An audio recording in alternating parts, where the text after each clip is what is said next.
In this video, we cover finding confidence intervals for variance and standard deviation. Now, the underlying principle is similar to other confidence intervals. We're going to have a sample, and based off the information from that sample, we're going to use the sample variance as a point estimate and to help us find a confidence interval for the population variance. And we'll also use the sample standard deviation as a point estimate and also to help us find a confidence interval for the population standard deviation. One main difference is we're not going to have the situation like with our previous confidence intervals where our point estimate is right in the middle and then we get a margin of error and we subtract the margin of error to get our lower limit and we add the margin of error to get the upper limit. We're still going to have a point estimate, but we're going to plug that into equations that give us back the lower limit and then plug it into a separate equation that gives us the upper right-hand limit. Another main difference is we're going to have to use what's called the chi-squared distribution. And just some high-level highlights of it. All the values of the chi-squared distribution are greater than or equal to 0. Their distribution looks different depending on how many degrees of freedom we have. So again, the degrees of freedom will depend upon the sample size. It's one less than the sample size. And so the curve looks different depending on the degrees of freedom. It's a skewed right distribution, but then it appears to start getting closer and closer to the normal distribution as we get larger and larger degrees of freedom. The guidelines for constructing a confidence interval for the variance and the standard deviation, these are on page 332. The first thing is that we have to have that our population has a normal distribution. So verify that. Then we look at the size of our sample, and the degrees of freedom is one less than the sample size. And we look at our sample, and we can calculate the sample variance, which is going to be our point estimate for the population variance. So at this point now, we need to find critical values for the right endpoint and the left endpoint of our confidence interval. And we're going to use Excel to find those, and we'll look up the two separate critical values. And then we're going to plug them in to the equation. And the equation is right here, where we do n minus 1, which is our degrees of freedom, multiplied by the sample variance. And then we divide by those critical values we looked up, and we'll get different results since the critical values are different. And the one result's the left endpoint, and the other result is the right endpoint. So let's look at an example of that. So here's example 2 on page 333. You randomly select and weigh 30 samples of an allergy medicine. So we have a sample size of 30, which means our degrees of freedom is 29. The sample standard deviation is 1.20 milligrams. So let me change what I wrote here. We're actually working with standard deviation. So this sample standard deviation is 1.2 milligrams. Assuming the weights are normally distributed, remember we have to have that the population is normally distributed to use this technique. Construct a 99% confidence interval for the population variance and standard deviation.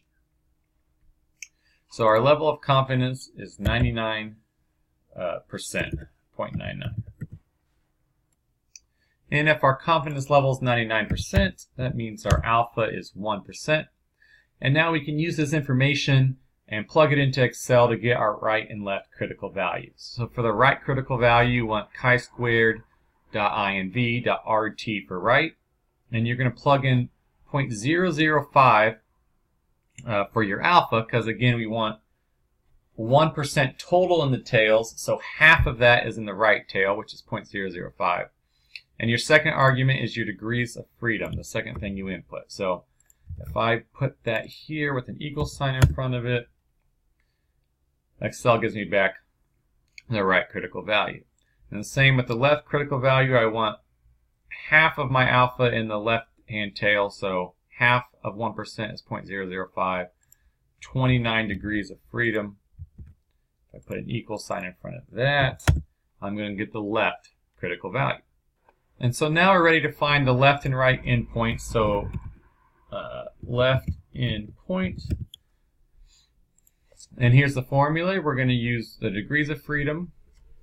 So the top part is the degrees of freedom, which is B2. And we're going to multiply that by our sample variance, which we don't have the sample variance told. We have the standard deviation. But remember, variance is standard deviation squared. So I can do B3 squared.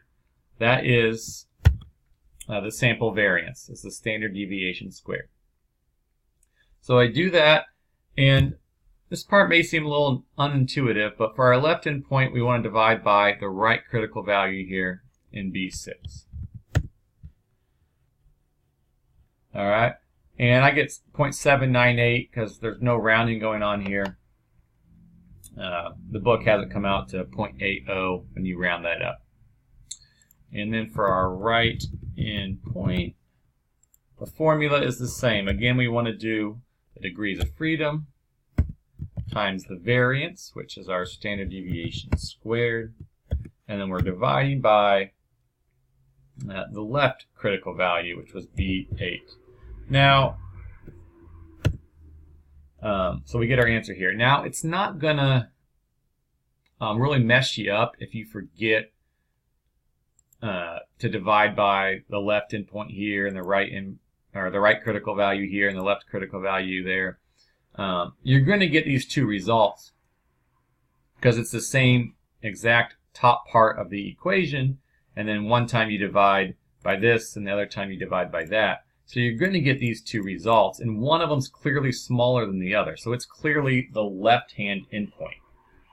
And the other one's clearly larger than the other, so it's clearly the right-hand endpoint. And so we just calculated the confidence interval for the population variance to be between our smaller value as the left-hand endpoint and our larger value as the right-hand endpoint. Now to get the standard deviation, just remember the relationship. It's the square root of the variance. So we don't have to go through everything again. We can just take the square root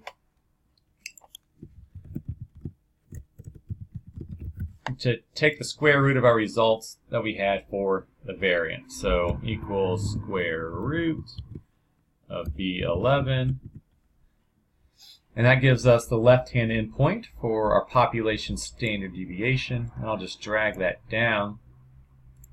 And it inserts the formula square root of B12. And that gives me the larger endpoint, the right-hand endpoint, for standard deviation. So I'm 99% confident, based off this information we had, that the population standard deviation is between these values.